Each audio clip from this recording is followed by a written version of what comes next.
change this country. We can topsy-turvy this country. You know that? Without shedding of blood, without killing anybody. It can be done. That's the destiny Allah is offering it to us. He said, لِيُزْهِرَهُ عَلَى الدِّينِ كُلِّهِ. He's given you a deen has to master, overcome and supersede them all. Bulldoze them all. وَلَوْ كَرِهَ الْمُشْرِكُونَ. Now mind how much the mushrik might not like it. This is the destiny of his deen. And he repeats it again. Another place in the Quran, same formula. Then he repeats again. هُوَ الَّذِي أَرْسَلَ رَسُولَهُ بِالْهُدَى. He it is who has sent his messenger with guidance, وَدِينِ الْحَقِّ, and with the religion of truth, لِيُزْهِرَهُ عَلَى الدِّينِ كُلِّهِ, that it may prevail, overcome and supersede every other deen. Whether it be Hinduism, Buddhism, Christianism, Communism, Judaism, every ism, Islam is destined to master them all. وَكَفَى بِاللَّهِ شَهِيدًا. And enough is Allah is a witness to this fact that He's going to make His deen to prevail. أعوذ بالله من الشيطان الرجيم. بسم الله الرحمن الرحيم. يا أيها الذين آمنوا كونوا قوامين بالقسط شهداء لله ولو على أنفسكم أو الوالدين والأقربين أن يكن غنيا أو فقيرا والله أولى بهما. صدق الله العظيم. I quoted, my dear brethren, I quoted to you an ayah from the Holy Quran from Surah Nisa. Surah Nisa happens to be the 4th chapter, ayah number 135. So in the ayah I read to you from Surah Nisa, you find that. How do you find as a Surah Nisa? You found it. Another way of getting this ayah, it's an ayah talking about justice. So in this Quran, in this index and the J, look for justice. And there are 7 different places where this word justice is mentioned. Justice. Allah is just. He wants you to be just. 7 different places. You can check them up. This one is chapter 4, verse 135. Hold it. Allah says, Ya ayyuhallazina amanu. He's addressing those who believe, those who are people who have faith. Ya ayyuhallazina amanu kunu qawwamina bil qist. Says stand up firmly for justice. Wala wala anfusikum, even if it goes against yourself. Here's a start. You know we can't do justice. Look around you. Can we do justice? Are we doing justice to our wives, our children, our neighbors, our brothers? In giving of the inheritance, brother eats away the sister's inheritance because he says, look, if I give the inheritance, what is due to her, her husband will eat it up. So he eats it up. You know that? We don't give inheritance to our children, but what is due to our sisters we don't give. To our daughters we don't give. The son-in-law will eat it up. Can you do justice? There's a conflict of interest. Now, when you sit down and reason, and the man is reasoning with you, you say, look, we entered into a contract. Like this, like this, like that. And now, according to that, I am entitled to 50%. But you know, it's going to go against you now. You know that is so. So he said, yes, but you see, you know, I used to work night time, little extra time. I had to do this and I had to do that, so I deserve a bigger share. But look, we had bargained 50-50. We were going to share equally. He said, yes, but you see, can you do justice against yourself? If it goes against yourself, can you say, yes, no brother, you are right. I owe you this, let me give it to him. Can you do it? Very difficult. Very difficult, because we are not trained for that. We are still animals. We want to grab. You don't want to give what is due to somebody else. We can't do justice because we are not programmed with justice. Anfusikum awil walidain. Or even if it goes against your parents, your father and your mother. You come home, your mother is complaining, that guy next door, you know, our little hen, murgi, it went into his yard and the guy hit it with a stone and broke the leg.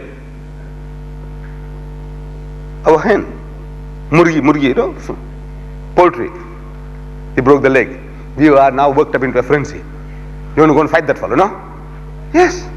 Your mother is crying about the chicken. So you want to put up a fight. You're not asking, Ma, what was our fowl doing in the other neighbor's yard? He says, that person there, he plants the bhaji, coriander, mint, and our fowl goes and scratches it up. Is it right? Can you tell that to your ma?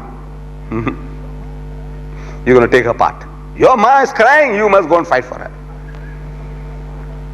A dispute between your father and somebody else, you're going to take your father's side. No? You don't want to hear what is right and wrong. Your father is your father, man, you must take his side. Allah says, no, no, no. Even if it goes against your father or your mother. Wal aqrabin, or your relations. So Allah says, I want to protect people's interests. That is a poor man, let me take his side. Allah says, no, you don't do that. That's not your job. Protecting people's interests is not your job. Your job is to do justice. That's what Allah says. Protecting people, no, you listen, and according to your God-given insight, sense of justice and fair play, whatever is to be done, you have to do. You don't say, I protect this fellow's interests because he's poor, he's weak, or I don't care, this man is rich, he can afford, let him pay. You don't do that. Now, this justice, are we capable of doing it? The answer is no. You know why? Because it needs a constant reminder. And Allah is giving it to us. In the Holy Quran, you reading, you bacha the Quran, what are you bachaing? There's instructions. If you only understood what is Allah is telling you, He's telling you, you say, no man, I must do justice. Any cost, I must do justice. Even if my son's head is involved, it has to be chopped off. He has been selling drugs. My son. He said, well, you do this like that, you bribe this fellow and can get off. I said, let him pay the price. Can I do that? The only time I can do that is if I was constantly reminding myself, programming myself, brainwashing myself. I must do justice. I must do justice. Never mind if it's my son, and never mind if it's my father or my mother, never mind if it's my wife.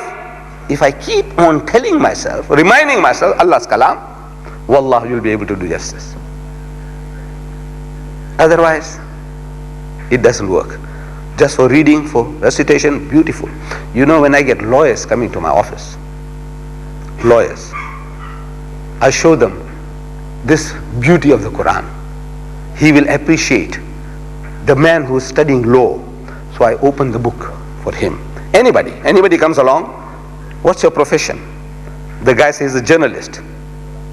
I say, look, I show you in the Quran, miracle of journalism. You are a lawyer, man doing justice. I say, look, bring it here, Salih. Look what this book says about justice. Sit down. And I read this verse. There are so many verses. I read this verse. And the commentary. I said, chapter 4. I'm looking, chapter 4. Verse 135. I found it.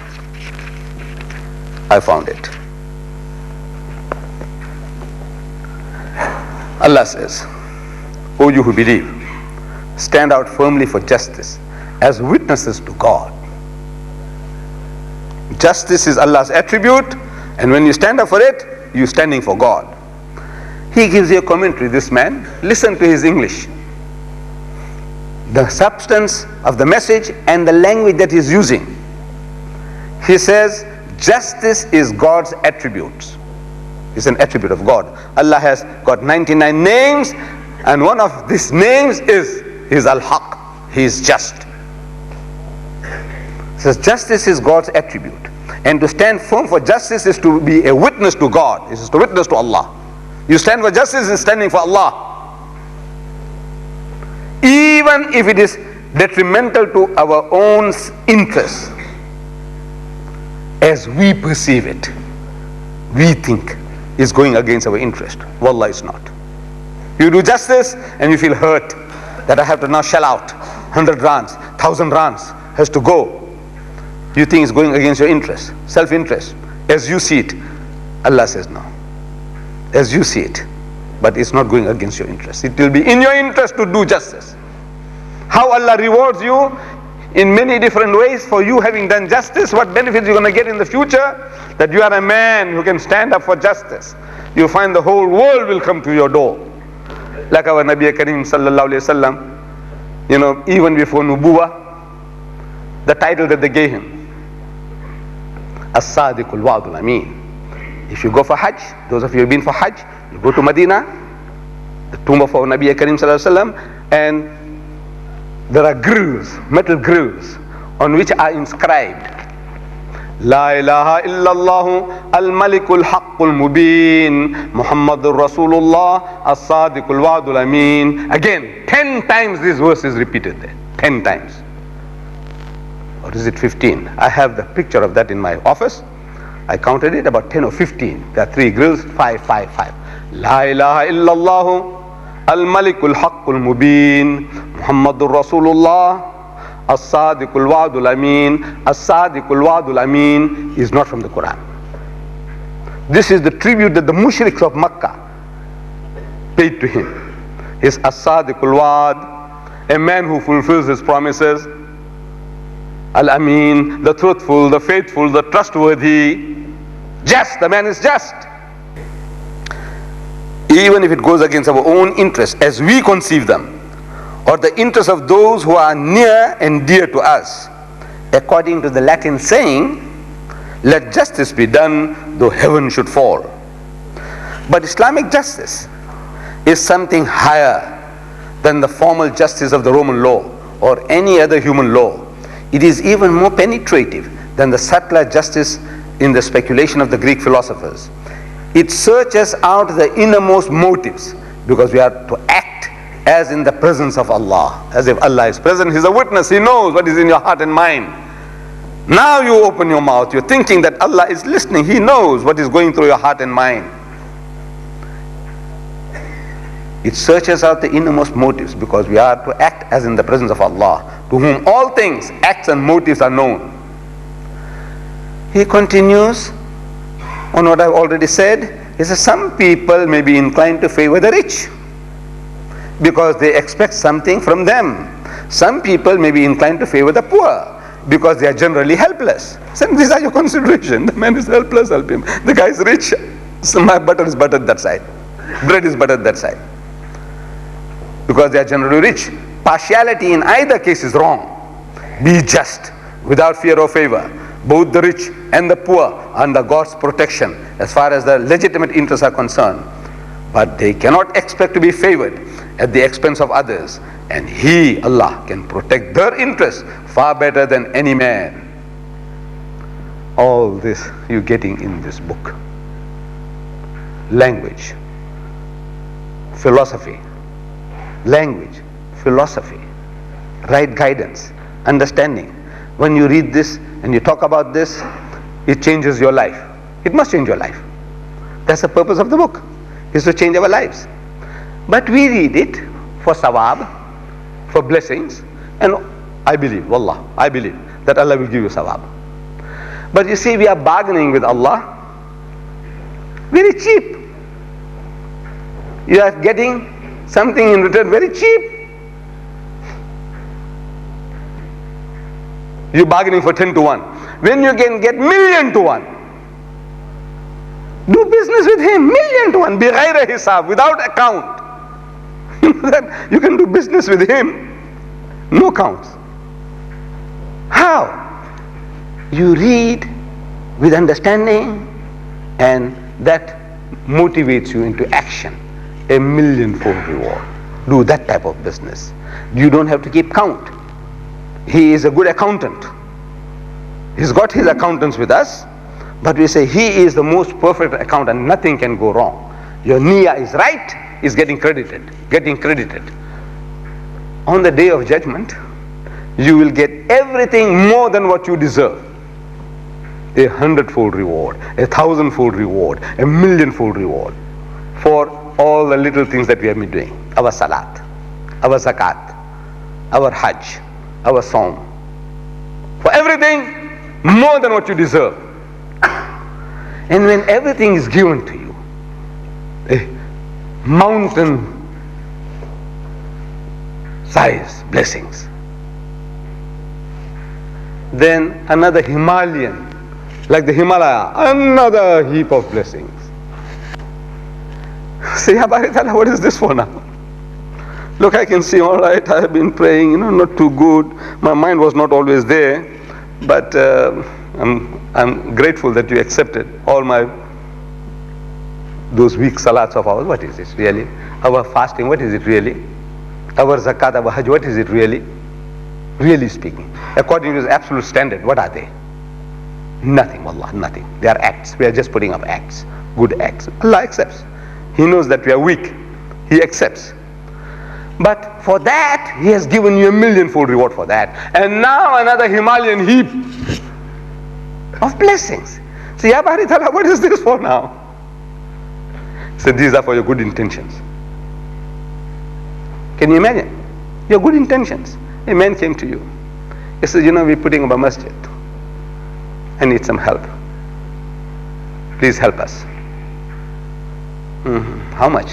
What do you need? He says, we need another 50,000 rands to complete the job. It hurts you. He says, man, this work is worth assisting. If Allah had given me that 50,000 rands, I wouldn't allow this man to go around begging. That's all. If you got only 5 rands or 50 rands you can spare, you give it to him. Sincerely you believe so. All that is getting credit to your account. Believe me, wallah, this is Islam. The very thoughts going through your mind, sincerely you had no mind. You're not thinking, well, if I just talk like this, I'm going to get a millionfold. You feel in your heart that if Allah had given it to me, I would have done this. He's printing 100,000 Qurans. What will it cost? He says it's going to cost him 2 million. He says, it will be quite a struggle. I said, yes. If I had the 2 million, I would tell him, I said, go, print the 100,000 and take the money from me. Tell the guy to send me the account. That's all. You have not given a cent. But you sincerely feel that way. You got a reward for that 100,000 Qurans. I'm very, very grateful for this opportunity of coming and sharing these thoughts. It was justice and equality. I could have turned it into justice and race, standards of judging. But it goes on, and it goes on. I would rather that if you have any questions regarding the thing that I have spoken, or things other than that, where a Christian missionary was harassing you about something, you did give an answer, the best answer that you had, the best response that you could, but you felt that it was not good enough. Said, uncle, how would you have handled this? In other words, I share with you. Maybe your answer was better than anything that I can imagine for myself. I will be learning from you. But he said, now, uncle, how would you have answered this? Uncle, how would you have dealt with this? So in other words, now I'm sharing with you that you in turn can use it to get better armed. So if there are any questions, I'll be happy to answer those questions of yours. We can have half an hour given to question time. Can we have some questions from my brothers? We must learn to open our mouths. See, because otherwise we are terrified. The knowledge is there, but if you can't open your mouth, nobody knows. You have to learn to open your mouth. Speak. We have stopped speaking. Talking about deen, sharing deen. So easy, wallah, it's so easy. Yesterday was July handicap. No? I'm sure your neighbors, non-Muslim, must have asked you, which horse you backing? Opportunity, wallah, the opportunities, they abound to preach Islam. The man is asking you, which horse did you back? Which is your favorite? She says, no, we are Muslims. You see, we in Islam, we are told we are not to gamble. Not 1 cent. He said, no, not 1 cent. So you can't take a chance even once a year, 1 rand. He said, no, not even that. We have a sure winner. We back with him. We bet with him. Sure winner.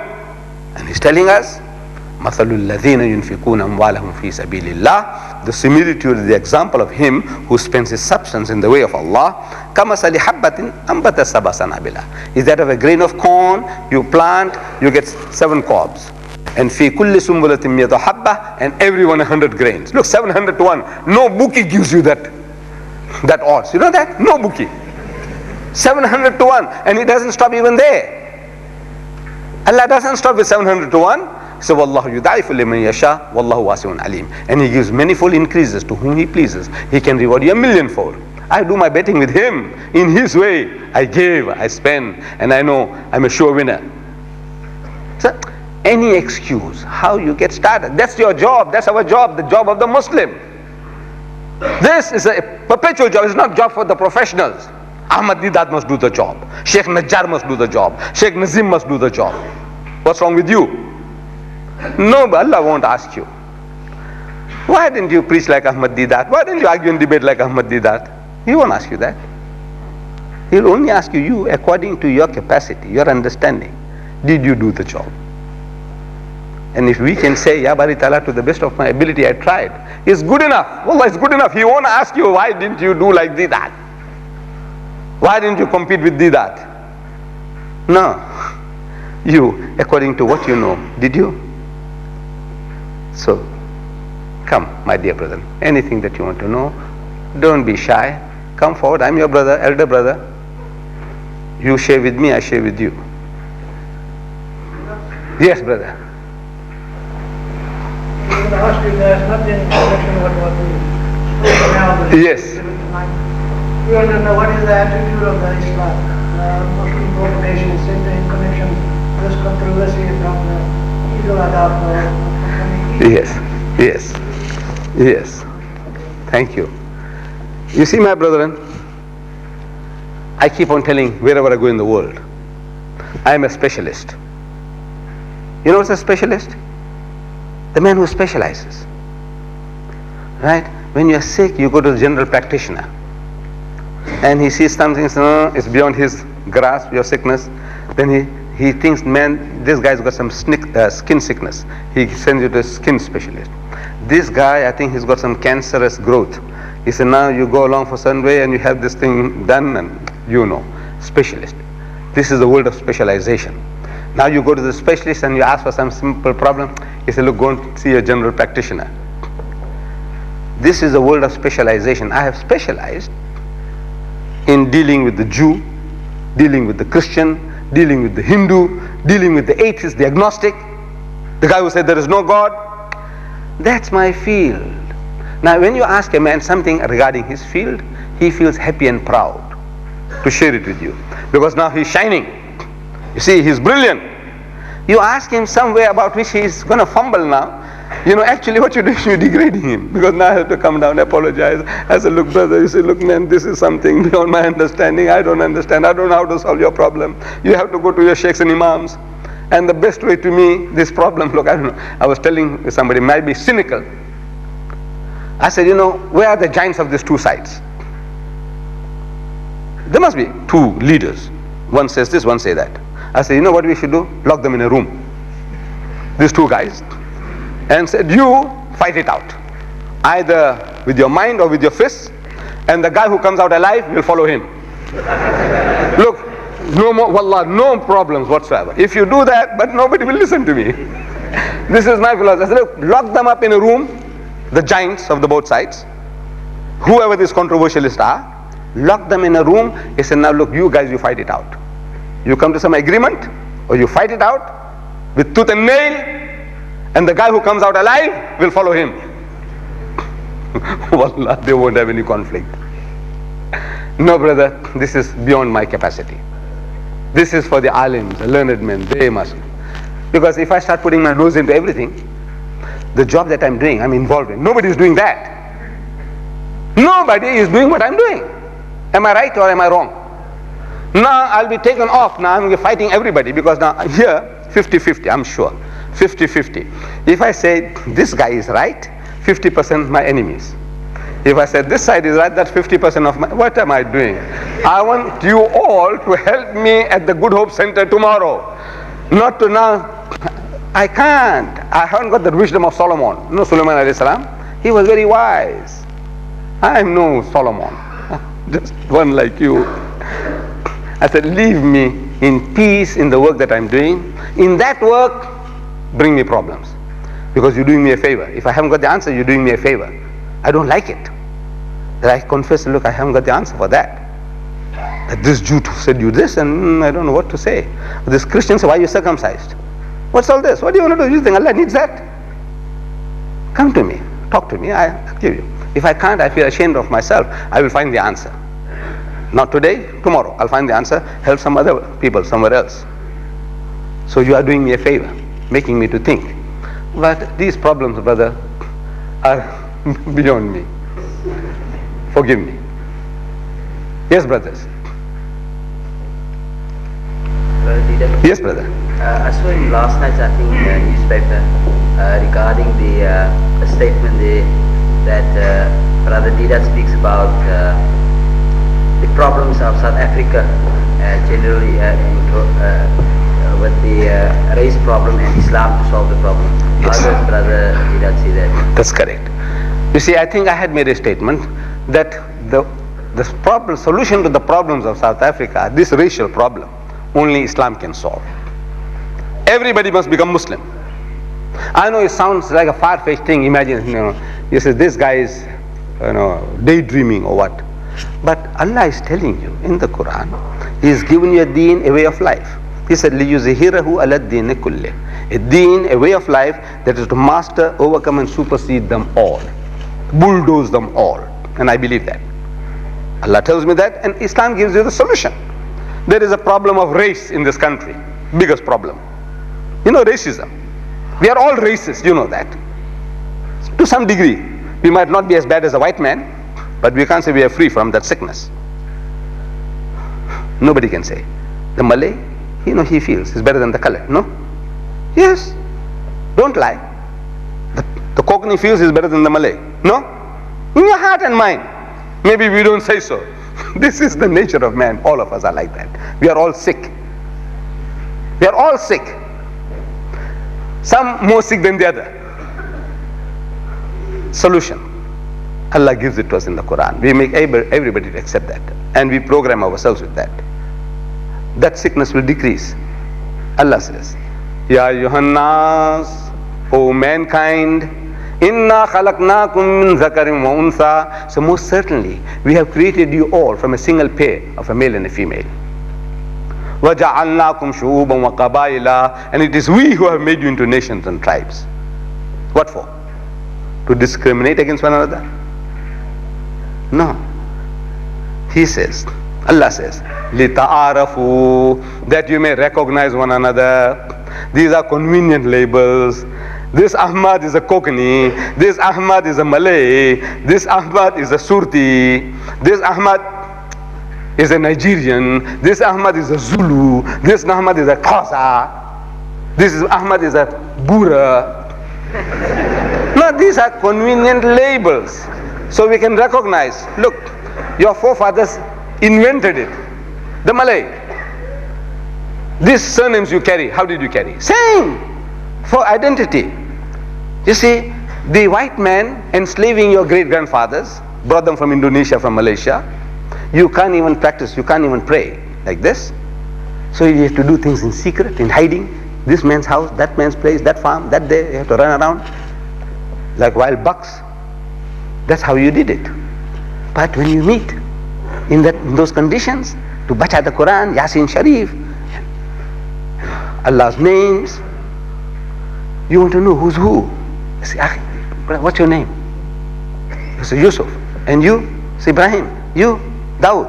You? Muhammad. You? Yusuf. You? Muhammad. You? Dawood. Right, but how do you know who's who now?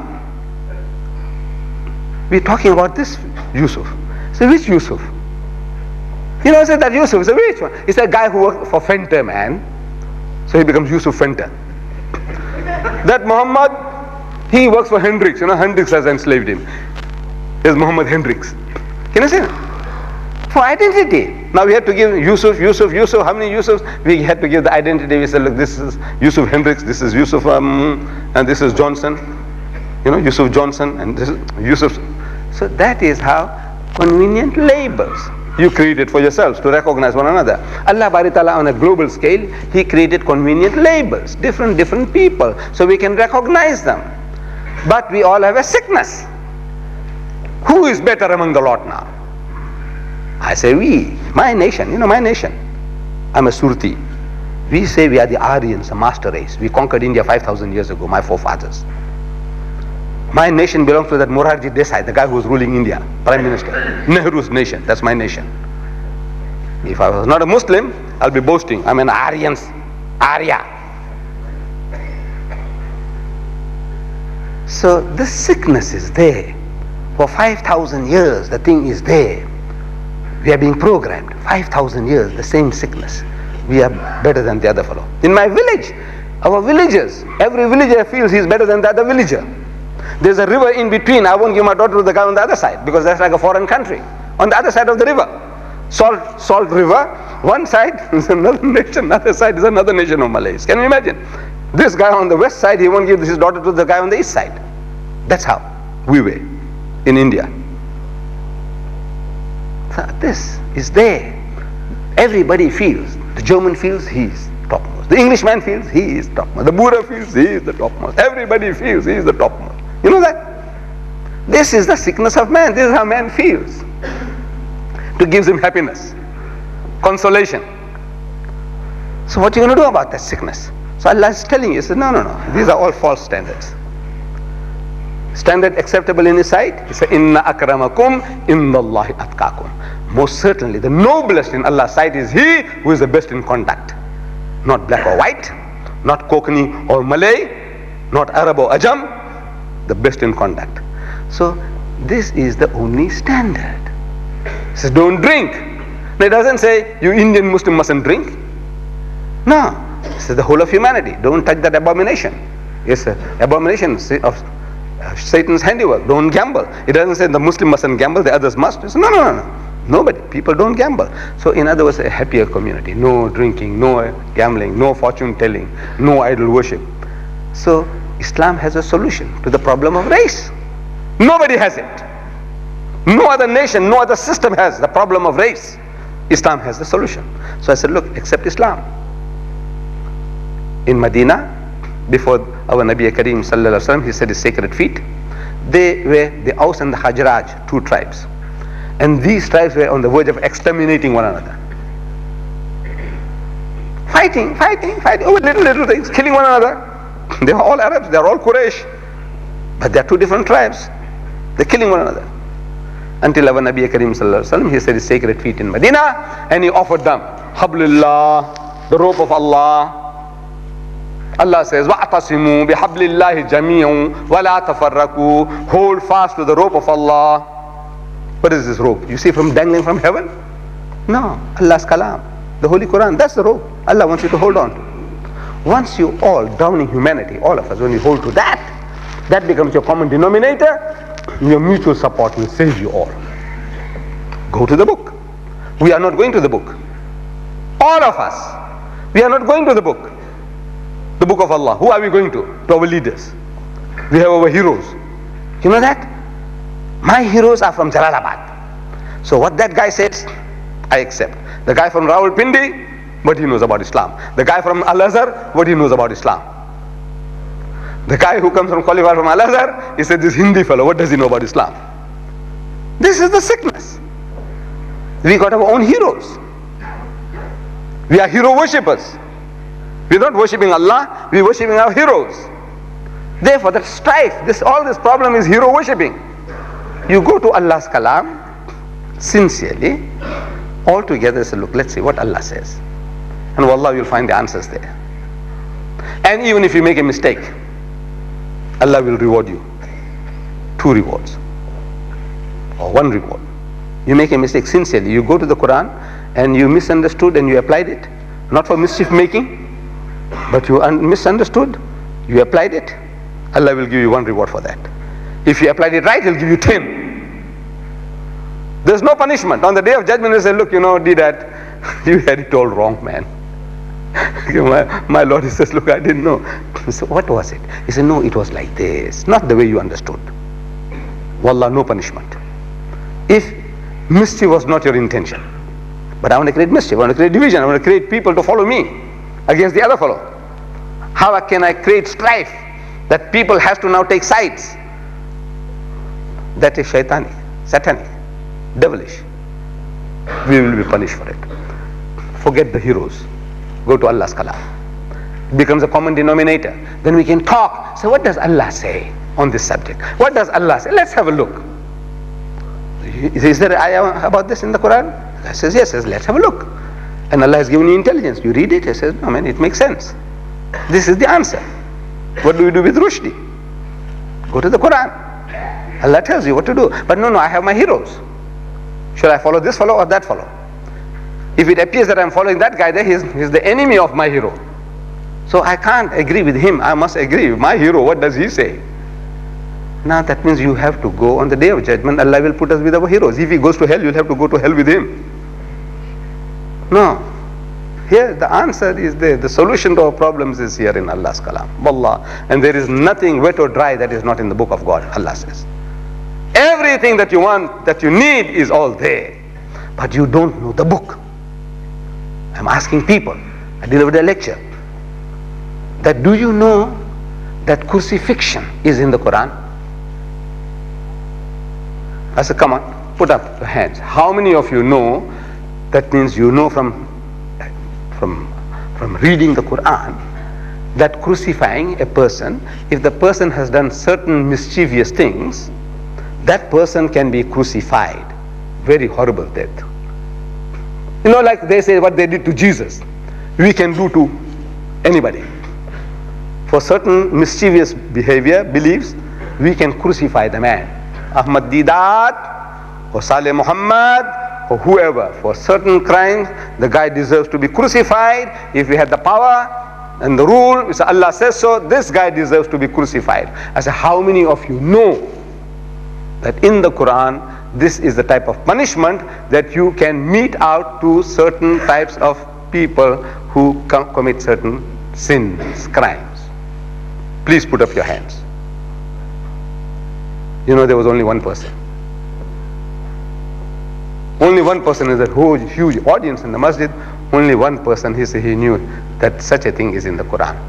Can you imagine? And we are Muslims. We are prepared to die for Allah, die for the Quran. No, so what do you know about the Quran? Therefore, I said, look, my brothers, it's necessary. Get the book, man. Today, there's not another nation on earth which is as fortunate as you. There isn't. That they can buy a Quran. If I tell the Americans, you know, it's less than $2 each. So what? To print 50,000 in France to send them to America, 50,000, it cost me $5.35. 50,000. I had them printed to send them to America.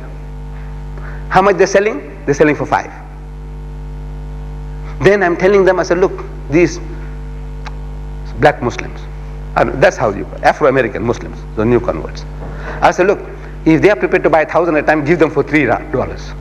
Costing me $5.35, sending across the Atlantic, sell them for $3. Tell them that the guy who goes and sells, he makes $1 and you make $1. Look, I want people to have this book. This book is going to save us. This Allah is telling you, hold fast to Allah's rope. But we haven't got the rope. We haven't got it. We bacha the Quran. We listen to our qaris. We go into ecstasy and we exclaim Allahu Akbar. I say, what is the Allahu Akbar for? It's not the message. It's the music. It's the music, the rhythm, the breath control. No? What are you shouting Allahu Akbar for? Tell me. The message? No. It's not the message that tickled you or me. It's the music of the Quran. It moves men to ecstasy and tears, even non-Muslims. A.J. Arbery, a Christian, he translates the Quran into English as a Christian. He says, whenever I hear the Quran chanted, you know, beautifully the way we read it, like this morning, there was a wedding here, beautiful recitation by a brother called Abdul Rahman. Abdul Rahman, what's his name? Sardin, Abdul Rahman Sardin. While I was listening to him, I was feeling jealous.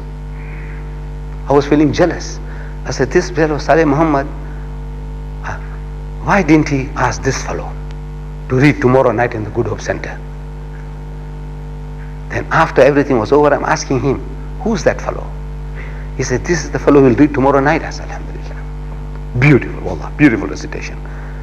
We hope he'll be reading tomorrow night. He won the second prize in the world contest among the qadis, and that to me means nothing. Second and first, there's no real difference. Because people, when they choose between first and second, they can't really make up the minds. You can't. They're so close. So then our prejudice comes in. I said, look, this guy here, he's a poor guy from Africa. If you give him the first prize, it'll do him a lot more good than that guy coming from South Africa. The South Africans are well-to-do people, very nice, So I said, look, I'll give it to this fellow. You know that? We can't be absolute just. Allah won't question about that. It's too delicate. That's too delicate now. That type of justice. You see, you have a tendency to help someone, and okay, it'll help this fellow man. Salih's son and some poor man's son. I said, Salih's son gets $1,000. What is it to him? Says, look, he's good, this is good. I said, no, we give it to the other fellow. All the judges, we are human mind after all. I don't think Allah will question us about that. It's too fine. It's too fine. It's very difficult. Justice, can you see how difficult it is? But this is what we are going to do. But don't do injustice to people. However. So, I have drifted off. The race problem. Yes. Efficacy. Yes. So Islam has the answer that can bring the black and the white together.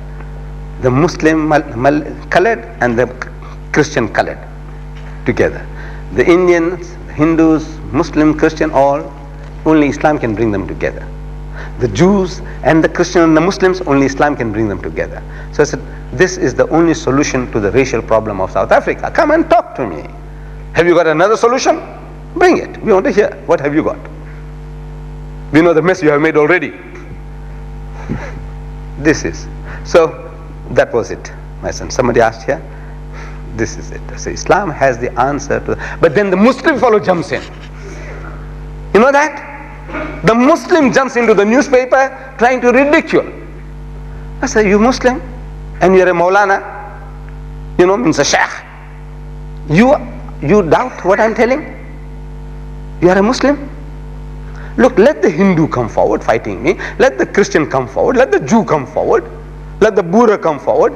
No, it's the Muslim shaitan who comes forward to fight me. You know that?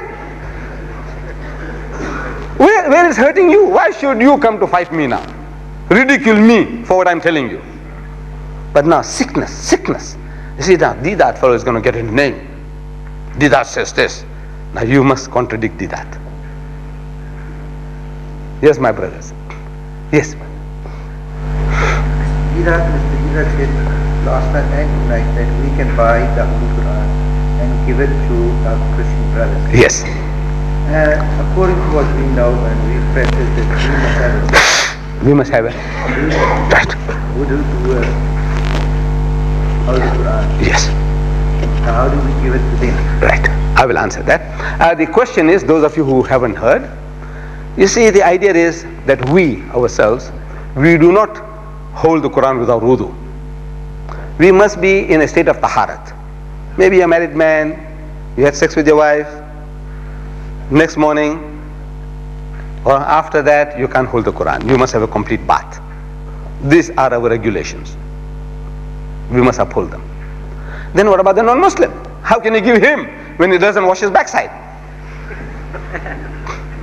No, look, the objection sounds very valid.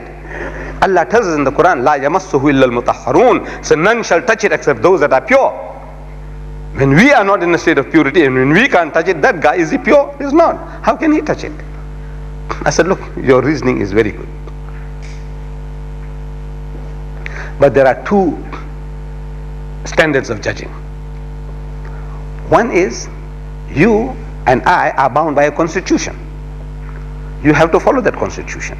The other guy is outside that constitution. Until you have him converted, as soon as he is converted, he also has to follow that constitution. But while he is outside, his intention, his niyyah, gives him that purity of receiving it. And this is not, I'm trying to sell, I want to do business. Therefore I'm trying to do this, do business. Because with every Quran you buying, I'm giving you 15 rands. Wallah, 15 rands. That means, but I'll kiss your hand. I said, Jazakallah for buying it. Every Quran that I'm giving out to people is costing me 15 rands extra. I give you the Quran, you give me 5, that means out of 25 I got. And I give you 15 with it. So what's the purpose? What kind of madness is this? Why must I do that? To go to hell? No, I said, you see, I follow the example of our Nabi Kareem sallallahu alaihi wasallam. Towards his last days on earth, when he could sit back and relax, the whole of Arabia was at his feet. It was only a question of polishing them up, making them better Muslims, and relax now. Let the Sahaba, let them do the job. Not so. Allah Bari Ta'ala sends Akhi Jibreel to him towards his last days in Medina and commands him, tells him, وَمَا أَرْسَلْنَاكَ إِلَّا كَافَّةً لِلنَّاسِ بَشِيرًا وَنَذِيرًا وَلَكِنَّ أَكْثَرَ النَّاسِ لَا يَعْلَمُونَ. He said, we have not sent you, O Muhammad, but as a giver of glad tidings and as a warner to the whole of mankind. Not only to the Arabs, but to the whole of mankind. وَلَكِنَّ أَكْثَرَ النَّاسِ لَا يَعْلَمُونَ. But the bulk of mankind, they still do not know. So what does he do? Can he start running in all directions? Has he got this, what's this?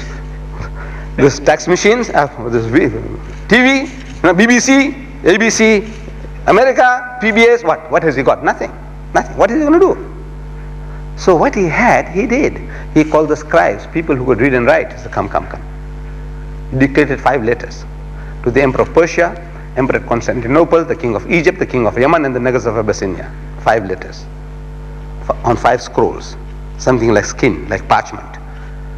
He gave one each to one Sahaba with one horse, the Arabian horse, the Mercedes-Benz of the time, BMW of the time. That's the Arabian horse. Invaluable life, one Sahaba, 1,000 miles this way, another one 1,500 that way, one across the Red Sea, 5 Sahabas. He risked their lives to go and deliver that message. And on that message, there's one in the Topkapi Museum in Turkey. I have seen it with my own eyes. It begins, Bismillahir Rahmanir Rahim, in the name of Allah, most gracious, most merciful. First ayah of the Quran. It begins with the first ayah of the Quran. It says, from Muhammad Rasulullah to Heraclius, the emperor at Constantinople, accept Islam and be benefited.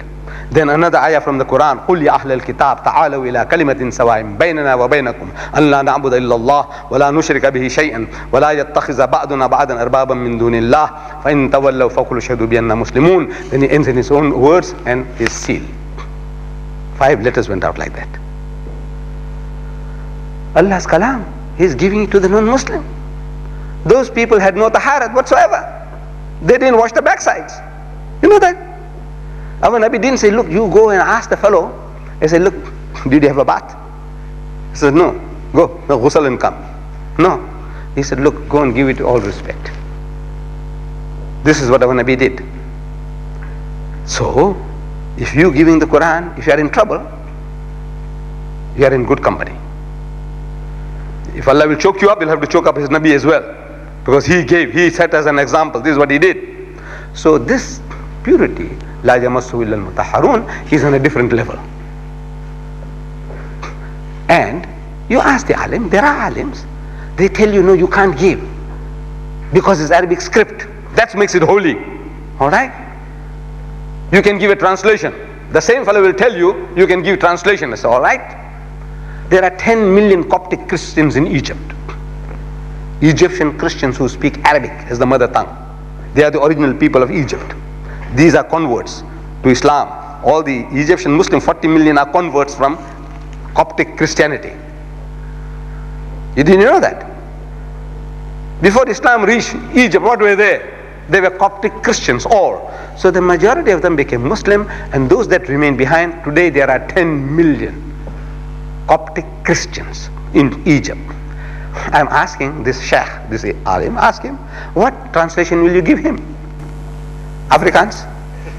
Chinese? What translation? Come on, tell me now. They are Arabs, man.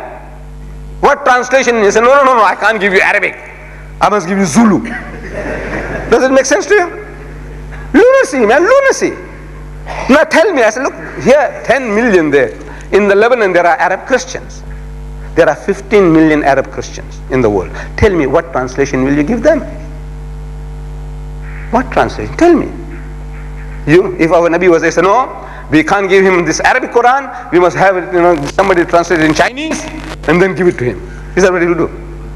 Huh? Look what did he do? He wrote letters in Arabic to people who couldn't read Arabic because he couldn't help it. If he knew Greek, he would have written the first letter in Greek. To the Ethiopian, he would send in Ethiopian language. To the Yemen, he would have sent in the Yemenis language. No. What they knew Arabic, they wrote it in Arabic and they sent somebody, hoping somebody will translate it for them. That's what he did. The Arabic Quran, verses he sent out. What is good for my Nabi is good enough for me. He set me an example. So if I'm in trouble, I'm in good company. You are also in good company. Yes, my brother. Yes, you always advocate against your color, your race, your work. I don't think everybody knows that. Returning to your religion now, the reason why Gallo is a priest, I don't think everybody heard about it. Then we had a community, a group of people who went into the shop and throw out all the food which were on the shelf in the fridges and stands are loud on the floor. They are all against this allowed food that Muslims must eat. They don't want to sign allowed in their shops anymore. What do you say to the people, other people? They are not going to read and write actually. Go to the shop, there is no sign. It's allowed. What do you say about this? If you want to know the same from the color to against the visit of the people. Yes, I think in short, your question is that since there is a controversy at the moment, some Dutch Reformed churches, they have taken it up as an issue in the Transvaal and other places, and as you say now here, that if there's a halal label on, which satisfies us, they say, look man, then we can buy without having to give a second thought. If the price is right, if the thing that we want is there, we buy it because it's halal. Now they don't want that halal, they want to throw it out. Now how do we respond to that type of thing? Now that to me is the MJC, Muslim Judicial Council, and the Islamic Council of South Africa. These are the brains. They must supply the answers. If these Christians want to talk to me, I'm prepared to talk to them. So come man, talk. Where is getting stuck, this halal getting stuck in your throat? Come, talk to me. I can talk to them. But how we are going to solve this problem? I said, look, our leaders, they must tell us what to do. So start slaughtering your own chickens. You know, we have lost the art of slaughtering chickens. I'm sure if I've asked you people in the last 12 months, how many of you slaughtered one chicken? And there won't be one fellow. Right? We have lost that. That militance is gone out. Your wife has never done it. Your mother has never done it in her life. Look, we have to train our people also to do their own slaughtering. However, look, that's all philosophizing. The thing is, there are real people who can give you a lead. To me, I look up to them. Like in the Natal and the Transvaal. In Natal, my Jamiyat Ulama, at one time they told me that rainbow chicken is halal. I accepted that. I was buying it. Then something happened. They said, we don't give any more halal certificate. So, I don't buy any more rainbow chickens. I trust them.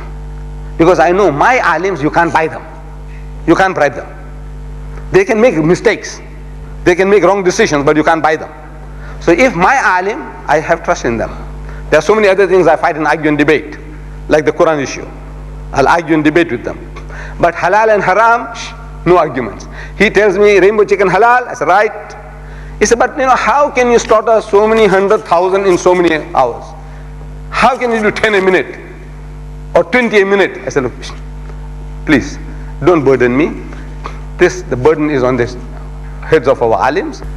Yes, brother. Can you tell us a little bit about the psychology of propaganda? Yes, I delivered a whole lecture on that. The gist of it was the psychology of propagation, that you speak to a people, anybody, according to the background and experience. If you're a fisherman, you're going to catch fish. What type of fish are you catching? There is a shad, there is 74, there is this, that, different fish. Different type of fish, they take different type of baits. If you're a fisherman, you know. So, that's a psychology. You're using psychology with the fish. Similar psychology you use with human beings. What background? The Hindu, well, you have to talk to him according to his background and experience. The Christian, according to his background and experience. The Jew, according to his background and experience. And Allah is giving it to us in the Holy Quran. He says, anybody comes along with any type of claim, you simple, basic thing, tell him, Kul hatu burhanakum. Your proof. Once you get his proof, you know how to deal with it. This is the psychology I was trying to explain. The tape will be available, inshallah, shortly, because it took more than an hour to expound that. Yes? Then I'd like to ask you, how do you reply to a plausible statement stating that Islam is unjust towards the female folk, especially restricting it in the community? Especially in the? Restricting them in the community. Restricting them in the community. No, I do agree with that criticism. We Muslims, to me, we are the most unjust people to our women folk. Look, now I'm going to raise a hornet's nest. I can't help it. You see, here I have to take a stand that we have been unjust to our own. We allow them to work in our shops, in our offices, work in factories, our women folk. But we will not allow them in the house of God. When we do, sometimes some great lecturers coming, like Ahmed deedat. So what they do, they put them behind the wall with a horn. They put them in the basement with a horn. I have seen that. My wife does not attend any of my lectures for that reason. She's asking me, what's the arrangement? I said, well, there's a horn there for you to listen to us. And she wants to see, not because I'm her husband. She said, this is natural. There's eye contact. When you have an eye contact, the message goes in far more easily. Your attention is absorbed. See what I'm doing? Everything now is holding you. But suppose you are listening to a mic. You'll be looking at a nice chandelier. How did they get that thing there, nice globe there? This is the human mind. You can't help it. So we are complaining, they're making noise. Your women folk making noise. The guy shout, don't make noise. I say, you fool, you are the cause. What are you shouting at them? Because now they can't hear properly. They don't know what's going on. So the woman to another, they meet. It's an occasion for them. You say, your daughter, is she married? He says, no. Is she engaged? Says, no, not yet. What else do you expect them to do? Huh? And you're blaming them. I said, look, be just for a little while. Abdul Samad Abdul Basit, Qari Abdul Samad Abdul Basit, he's reciting the recital here. And how much we loved it. In the city hall, in Durban, I know. It might be here also in Cape Town.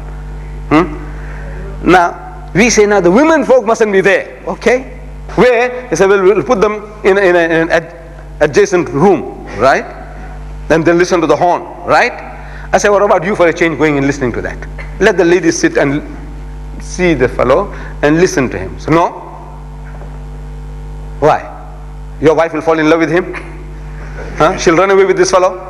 Basit? He's got time to come along and play with your wife? Your mother? What's wrong with you? I said, there's something wrong with you, man. No, your wife comes and listens to me and she'll run away with me. There's something wrong with you. What has happened? No. Give them separate but equal facility. We are not suggesting that they must stand shoulder to shoulder. Islam forbids that. No free intermingling.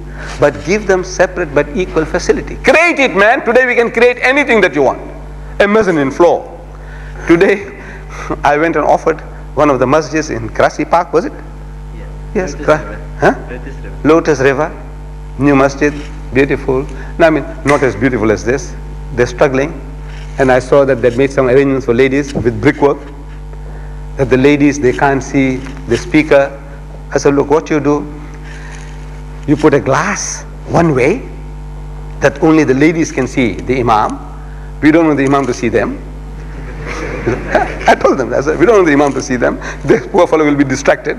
We want to save him. I said, look, let them see, because if they are watching and listening, you're holding their attention. They won't have a tendency to talk with one another. We are not talking. Why aren't you talking? Why aren't you chatting among one another? You know why? Because I'm holding you all. You see that every movement I'm making is holding you. Am I right? Yes. But if you're listening to a horn, La ilaha illallah Muhammad Rasulullah, mashallah. What is that? Aqimu salata, wa atu zakata, warka'u ma'arraqin. This is written in Urdu at the bottom. This is the human mind.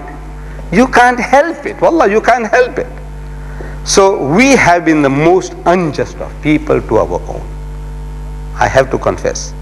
We must do something about it as a create for them opportunities. Because our women folk are our weakest link. Our daughters are running away wholesale with the mushriks. In Natal and the Transvaal, they're running away with the madrasis. Wholesale. And wholesale is a mild term. Why? I said, you don't cater for them. For our own, we don't cater for them. When did your daughter, your sister last hear something about Islam? When? She is now in standard 6, then she goes to high school, she goes to the university. When? At least 52 times a year, your brother is listening to what's going on. Your sister, how many times in her lifetime she heard? So, if they let us down by running away with the mushriks, I said, you are responsible. We haven't catered for them. But in that regard, the Malay, alhamdulillah, is far better than the Indian Muslim in Natal and the Transvaal. He's far better. See, in the Transvaal there is a masjid, in Azad Will, beautiful masjid. This is nothing. This masjid is beautiful, but is nothing compared to the one in Azad Will. It cost them, when they built it, about $250,000. I think it will be worth about a couple of million today. They have a separate mezzanine floor. That the ladies, separate entrance, separate wudu facility, separate toilet facility, they are in the mosque and yet out of the mosque. No men folk ever rub shoulders with them. But no woman has seen the inside of that place. Because the Sheikh, the Imam, we call the Maulvi, the Maulana, he says, if any woman goes there, I resign. He'll resign. So it's a white elephant. You know, nobody has seen. It's there, wallah, it's there. Separate facility for wudu, toilet facility, everything. They are in the masjid, house of Allah, and yet they are out. No free intermingling, that's what Islam says. No free intermingling, it's all there. But no woman has reached that place. So when a man points a finger and says, look, you people are unjust, I can't help it, I have to say. It is true. It's our culture, our background. We inherited this. You know, we brought this from India or wherever from. We brought this along with us, and it seems to be taking time for people to realize that we are unjust to our own. Then if the other people are unjust to us, what's so wonderful about it? Yes, my brothers.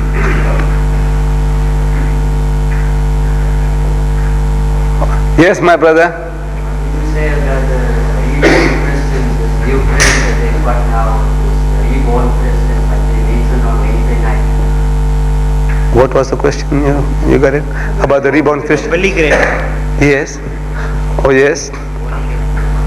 That at the meeting. We first had our work, we first had the apostolics around me. They saying to review the reborn Christian because I used to confront it. Now to come with the reborn. Right. Yes, this is a new sickness. No, I mean, you find new ways of dealing with it, you see. He is born again. You say he's born again. He's a new life. So what do you want to do? You want to share your faith with me? He said, yes. He wants to share his faith with you. That comic strip, Saleh, you haven't got in the car. Is it there? We got some at home. At home. I can send for it. You think we'll have time enough for that? Wait. Yeah. All right, let somebody go and get it. All right. They can pick it that side. Let me show this. Let them pick them up from the shop. Here is an answer to the sickness. This is a comic strip. You know, people love to read comics. When I was young, wallah, I tell you, I was a comic king. No, it was some hunger was created in me. Read. And I had just come from India at the age of 9. The easiest thing I could read was the comics. So I started reading comics, and from there I graduated to True Love and Romance, and from there to Mystic Science. This is how the mind develops, you see. I developed like that, like anybody else. So now it says comic. Here is a comic strip. An open challenge to you. Do you dare to test the faith of any Christian? Do you? That's now a challenge to you. Do you dare to challenge his faith? And it tells you now, here is a story about Ahmed and John. Ahmed is me, though he doesn't look like me, but he's got my smile, you can see that. When I was young, you see, perhaps. And this John is a certain John I also have in mind. Right. So a conversation takes place. The guy comes along, he wants to share his faith. So Ahmed is asking him, he says, you have faith? He said, of course. Because you can't share something you haven't got. See, I can share with you my 5 rands if I got it. If I haven't got anything, how can I share anything with you? Knowledge, if I have, I can share. If I haven't got it, I can't share. So you got faith? He said, yes. So, if you have faith, you have a right to share. If you haven't got it, you have no right to share. Right. So, says now, let's see now. Let's see the Holy Bible. Jesus Christ, he says in the Gospel of St. Mark, chapter 16, verses 17 and 18, he says, and these signs, mujizas, shall follow them that believe. Anybody who believes, you'll be able to produce these signs, miracles. What are these miracles? In my name, in the name of Jesus, shall they cast out devils. Anybody sick, got the possessed, mind is gone, mad, shh, he said he can heal him. Oh, very good. In my name shall they cast out devils. They shall speak with new tongues. They'll speak Indonesian, they'll speak Chinese. Try them out. They'll speak with new tongues. I want to hear. Speak my language, man. Malay. I haven't heard it for a long time. 300 years we haven't heard. Come on. Your Holy Ghost, let's see if we can make you to speak. We want to hear what it sounds like. He shall speak with new tongues. They shall take up serpents, slanga, snakes. They'll pick it up, snakes. And if they drink any deadly thing, any poison, it shall not hurt them. Any poison they drink, nothing, no harm.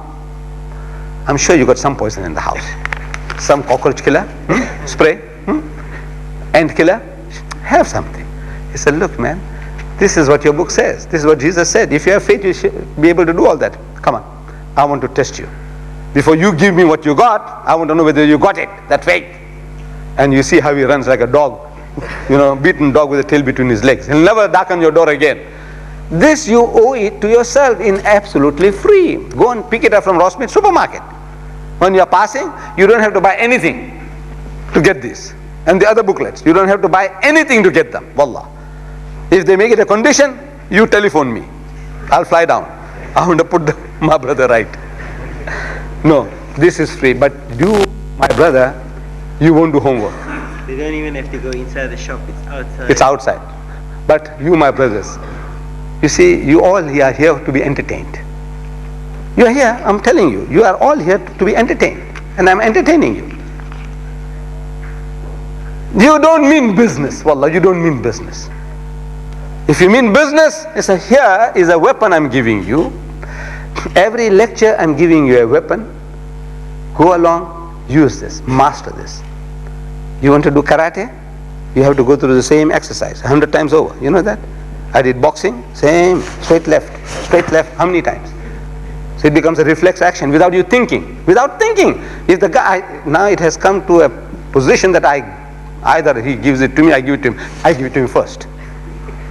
No, it's a reflex action. I don't have to think where it reaches nose or not. I know it must reach. If it goes straight, it must reach his nose. That's how you are trained. This, I'm giving you the weapon, but I don't know why am I speaking to you all. Nobody wants to do anything. You all want that pill. Swallow one pill and you become a Superman. It doesn't work that way. Wallah, it doesn't work that way. You want to become a heavyweight champion, boxer, you have to work and work. Weightlifter, work. Swimmer, work. You know that? There's nothing you get for nothing in life. All this what I'm doing. I'm paying a price. Wallah, I'm paying a price. Look, I had to write that ayah. I have to learn, memorize, come along and stand and speak before you. I have to pay a price. Everybody has to pay a price. You don't want to pay any price. You just want to, yes, very good. Yes, yes, I think it can be done. But you are not prepared to exert a bit of energy. You are not prepared to burn your energy. So we will ever remain as punching bags for people. They come and practice on us. punching bags, doormats. People are using us like doormats. The Christian, he's doing it to you. He's coming and knocking on your door, terrifying you. Because if that guy comes to your house 3 times, and if you haven't changed him, he has changed you. You're not Christianized, but your morale is broken. Finish. You're not the same anymore. You are a cracked egg. If that man came to your house 3 times, and you didn't change him, he's changed you. In your determination, in your spirit, you are gone. Now, man, you can remain a Muslim for 1,000 years after that, but you are a cracked egg. Cracked Muslim. That's what you are. No, when the guy comes along, it's a God-sent opportunity for you to knock hells into him and bowl him over. Then, when he comes, take his name and address, his telephone number. You might have won that debate and you are satisfied. No, you don't remain satisfied. He won't come back. He'll promise he'll come back, he'll never come back. You go to his house, you terrify him out of his wits, keep on visiting him until he is converted, or he says, look, don't darken my door. Next time you come, I'll put a knife through you. Then you say, وَإِذَا خَاطَمُهُمُ الْجَاهِلُونَ قَالُوا سَلَامًا. Then you say peace. Okay. Until then, either you go or he goes. This is the Muslim's life. But we all like to be entertained. You want to be entertained by Uncle Deedat. That's why you come to listen to me, see how my beard moves, you know, how he talks, how he acts. Yeah, that's what you come for. My wish is that this may be an excuse for you to get started, do something. And then the material is available, free of charge. I don't want you to become my murid, my disciples. Well, I don't want anything. What do I want from you? I want to do business with you? It's a total loss. For every one Quran you buy, I'm losing 15 rands. When you buy one, I'm losing 15 rands. What business I want to do with you? We can change this country. We can topsy-turvy this country. You know that? Without shedding of blood. Without killing anybody. It can be done. That's the destiny Allah is offering it to us. He said, لِيُزَهِرَهُ عَلَى الدِّينِ كُلِّهِ. He's given you a deen that's to master, overcome and supersede them all. Bulldoze them all. وَلَوْ كَرِهَ الْمُشْرِكُونَ. Now mind how much the mushrik might not like it. This is the destiny of his deen. And he repeats it again. Another place in the Quran, same formula. Then he repeats again. هُوَ الَّذِي أَرْسَلَ رَسُولَهُ بِالْهُدَى. He it is who has sent his messenger with guidance, وَدِينِ الْحَقِّ, and with the religion of truth, لِيُزْهِرَهُ عَلَى الدِّينِ كُلِّهِ, that it may prevail, overcome and supersede every other deen. Whether it be Hinduism, Buddhism, Christianism, Communism, Judaism, every ism, Islam is destined to master them all. وَكَفَى بِاللَّهِ شَهِيدًا. And enough is Allah is a witness to this fact that He's going to make His deen to prevail, with you or without you. لِيُزْهِرَهُ عَلَى الدِّينِ كُلِّهِ. I'm asking, you believe that? Do you believe it? That this is the destiny of His deen. Allah says, لِيُزْهِرَهُ عَلَى الدِّينِ كُلِّهِ. Do you believe in it? Huh? I want to hear, let these people record it. Yes. That's what the Arabs say. I've been talking to them. I say, you believe it? You say, yes. I say, loudly. You say, yes. I say, is that why you sit on your backside doing nothing? If you believe, you got the laser gun, what do? You wait. They're killing our children. You're going to sit and wait here? You're going to make dua? No, you'll run, man. I got the laser gun. We make dua because we have no alternative. We pray to Allah for help. But if you had a laser gun, you can blast them out of this world, what would you do? Won't you go? We haven't got it, so we say we make dua, may Allah accept it.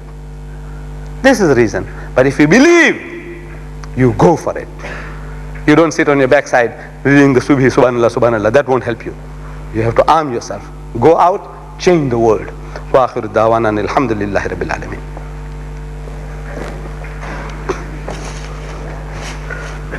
Jamaat, we've had a pleasant but a long evening, but it's the end of the 1989 tour of the Cape.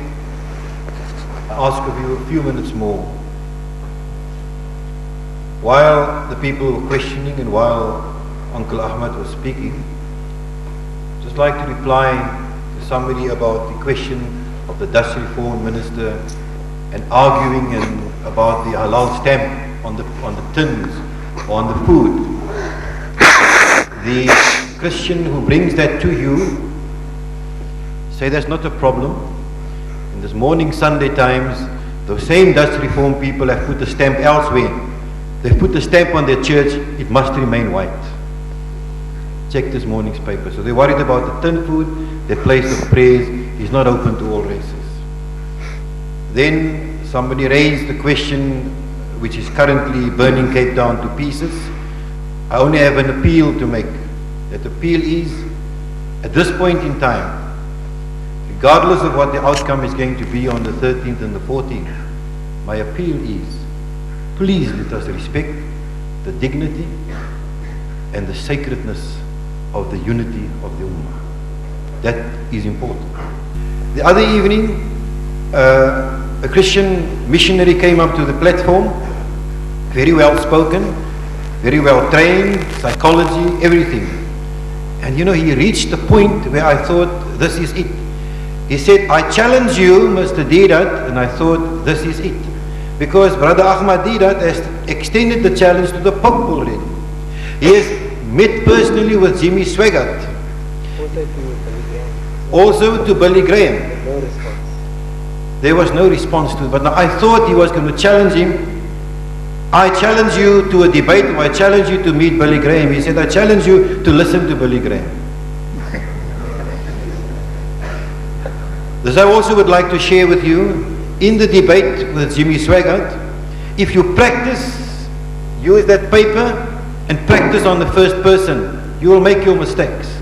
But by the time you come to the 10th person, you already know how to use that pamphlet and your mind is going elsewhere. And then you also will get training your mind. I watched that tape, Deedat versus Swaggart, or Swaggart versus Deedat. And they, in my opinion, when I was watching the tape, I thought, Swaggart has got Deedat now. He said, Mr. Deedat, we have invited you to our Christian nation to debate the topic, is the Bible the Word of God? Will you now show the courage to invite Reverend Swaggart to debate you once again on the same topic in the city of Mecca? And if not, why? Mecca. You see, if the questioner had asked, are you prepared to debate Brother Swaggart in the United States in the different cities? I said, I'm prepared now to offer $10,000 for each meeting in places like the Madison Square Garden in New York, venues of that kind, $10,000 per meeting, 4 meetings in the United States, $40,000. But the questioner is asking whether I would be prepared to invite him to Mecca. Now, I don't rule Mecca, number one. Number two, if you want to get into Mecca, you need a visa.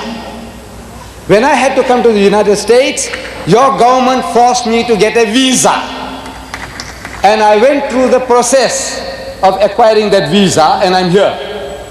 You see, I wanted to go to the old Zambia. You know, when Zambia became independent, I wanted to go to Zambia. At that time, Smith was ruling this southern Rhodesia. So they gave me visa forms. And I had to sign at the back that I do not recognize the illegitimate Smith regime before they'll give me a visa. I wanted to go. So I had to sign the document that I do not recognize the illegitimate Smith regime in southern Rhodesia. Say, similarly, if I have to come to the United States, I fulfill your terms and conditions. Whatever you tell me, if I'm prepared to go through with it, I get the visa. Without that, no visa in Canada, no visa here, no visa for people in South Africa. You have to fulfill the conditions. Now, there is a condition attached to you visiting Mecca. And that condition is that you declare with your lips, La ilaha illallah Muhammadur Rasulullah.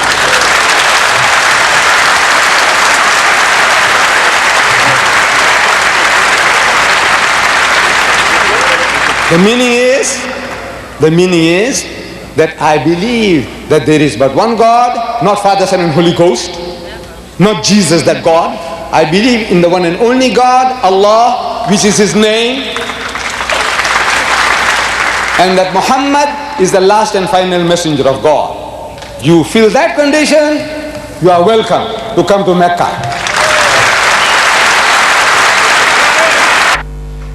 Then there are people who are probably going to say, as the question came very innocently tonight, how do I give a Quran to a person who is a non-Muslim?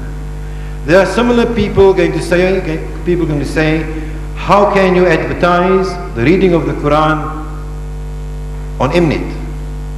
Now those of you who have heard at the other lectures, there is an advert coming which Uncle Ahmed Deedat has arranged, but he's got to do it because we don't do it. You see. We don't advertise the Quran, we don't live the lifestyle of the Quran, and we are too scared to take the Quran to a friend and say, read it with me or I give you a copy. So he's got to advertise it, and to make the advertisement cost him 27,000 rands. To screen it for 30 seconds is 6,000 rands. So to run it for the week is 30,000 rands. To advertise that. Again, because you and I, we don't do it. So when people criticize, it is easy if you're sitting on that side of the line. We would like to end this evening by saying, I have no fear that when Brother Ahmed Deedat goes, that the job in America will not be done. We have seen our brother is khak tonight. Sir, may Allah bless you inshallah. And many thanks for sharing your feelings and your thoughts with us. We say shukran not only for being here tonight, but also to being in the Cape, Brother Ahmed Deedat. May Allah be with you inshallah. But I trust that amongst us will be born so many Deedats to carry the job at a time when the missiles are coming faster. Please be present at the Good Hope Center tomorrow evening at 7:30. Please bring your friends. I do not see the Imam here. Imam? He left already. Brother Hassan, please come and give us a Fatiha for closing dua. Hassan Walili. Al-Fatiha.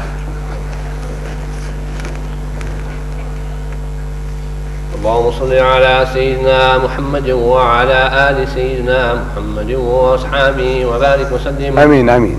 ربنا آتنا في الدنيا حسنة وفي الآخرة حسنة وقنا عذاب النار. آمين. ربنا لا تزغ قلوبنا بعد إذ هديتنا وهب لنا من لدنك رحمة إنك أنت الوهاب.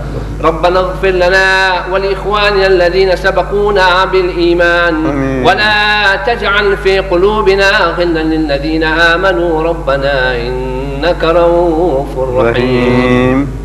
اللهم أعطنا إيمانا كاملا وأمانا دائما ورزقا واسعا وعقلا تاما وعلما نافعا وعملا صالحا وخلقا حسنا.